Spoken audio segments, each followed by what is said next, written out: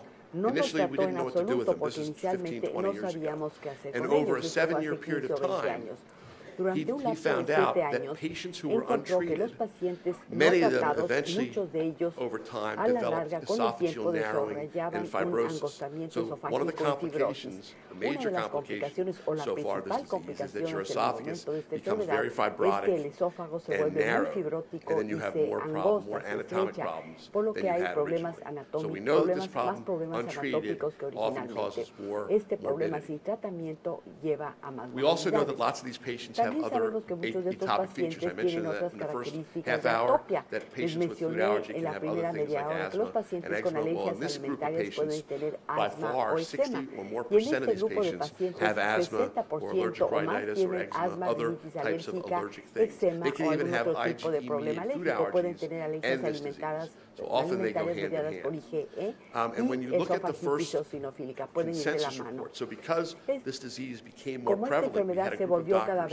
in 2007 develop a consensus report to tell you what we thought you should do. And we knew that clinical symptoms in these patients, especially in kids, were related to reflux or dysphagia, that it was a chronic disease that occurred more in males than females, still does, 3 to 1, that the incidence was about 1 in 10,000 men. Currently, it's about 1 in 2,500. So the incidence has gone up. And we need allergists to help us with this disease because of the other atopic features. But the problem is that back then, we were hoping we would see or be able to figure out more easily this disease from other diseases. You know, could you do an endoscopy and a biopsy and immediately know that you were dealing with this disease and not reflux or not an infection or something else? And the problem is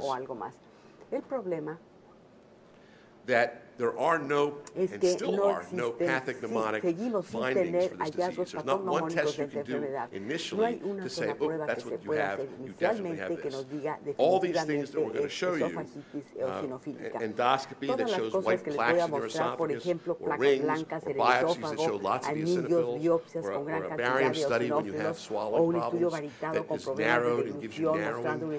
Those things aren't definite answers. They're suggestive, and you can make a good guess. But if you want to know the truth, you have to go through another couple of steps, which are important. So what we came up with was a guideline or a consensus recommendation of how to make this diagnosis. And we basically tell you that it's a clinical pathologic diagnosis.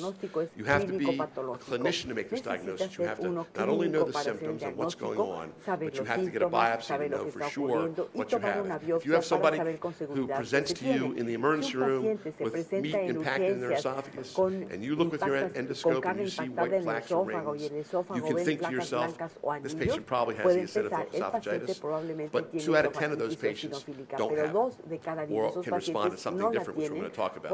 So you have to know for sure how to make this diagnosis properly, and the only way to do that is to kind of follow the guidelines, which are basically to disprove other causes, especially things like reflux or responses to proton pump inhibitors. And the reason we say that is there is now information, which I'm going to present in a minute or two, that tell us that proton pump inhibitors not only can suppress acid, but they may have other anti-inflammatory proproperties for your esophageal eosinophil. So what I want to leave you with is make sure you understand it's a clinical pathologic diagnosis. Your pathologist can't make the diagnosis. You can't for sure make the diagnosis without doing biopsy. Again, you can guess, but the problem is you might be wrong 2 out of 10 times, and are you willing to do that when within a couple months you can figure this out for sure with the proper tests? So, as I mentioned, genetics, there are people that have done genetic studies showing that gene chip analysis of the esophagus shows that this disease with genes up and down regulated are different than patients who are normal. You see much different gene expression in the esophagus than normal patients. And we also now know that this problem occurs on chromosome 5, and the TSLP gene is related in many cases. Pathophysiologically, this disease is not just the eosinophil. You have to remember that lots of inflammatory mediators are happening. The eosinophil is the easiest thing that we can see on a biopsy, but things like anti-IL-4, other chemokines, other interleukins, neotaxin, lots of things are expressed in the esophagus. And this is a systemic disease. It's not a disease just of the food touching your esophagus. And the reason we know that is if I took a patient who had a jejunostomy tube, so bypass the stomach, and they had maybe a fundoplication, and I fed them a blenderized diet or Pediasure milk, whatever, and they got this disease, and then I put in the same tube an amino acid-based formula, their disease goes away. So I'm not touching the esophagus at all. So we know that this is a systemic disease, and that the esophagus is irritated not only on the surface, but on the muscular layer and the serous layer. So the full thickness of the esophagus is involved, not just the surface.